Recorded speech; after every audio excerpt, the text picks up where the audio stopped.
السلام جوان تھی، بالکل نوجوان بچپنے میں.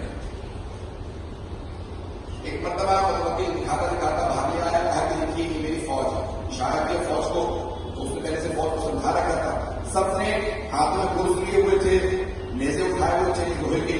تو زمین میں سب مارنے لگے، پہاڑ کے اوپر، پہاڑ کی زمین پر آوازیں بلند کرنے لگے اور اونچی اونچی بولنے لگے.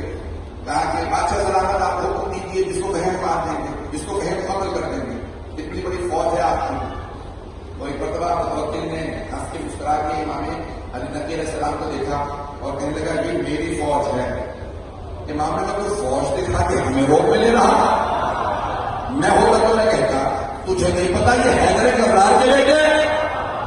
ایک مرتبہ امام علی نقی علیہ السلام نے کہا بیٹا حسن عسکری ذرا بتائیے کہ ہماری فوج کیسی ہے. اب بچپنے کے اندر امام حسن عسکری نے ہاتھ سے اشارہ کیا، سارے کے سارے بادل چھٹنے لگے، آسمان تک نظارہ نظر آیا. متوکل نے دیکھا کہ زمین سے لے کے آسمان تک ملائکہ ہاتھوں میں لوہے کے گرز لیے کھڑے ہیں، بہت بڑے بڑے جسم ہیں. ایک مرتبہ کہنے لگے فرزند رسول اگر آپ ہیں ہم اسے اٹھا کے لے جاؤ. اس نے ایک مرتبہ سب کو دیکھا، زمین میں ہوش ہو کے گر گیا. جب فوج نے آ کے چہرے پہ پانی ڈالا، ہوش میں آیا تو اس نے کہا مجھے معاف کر دیں، آئندہ آپ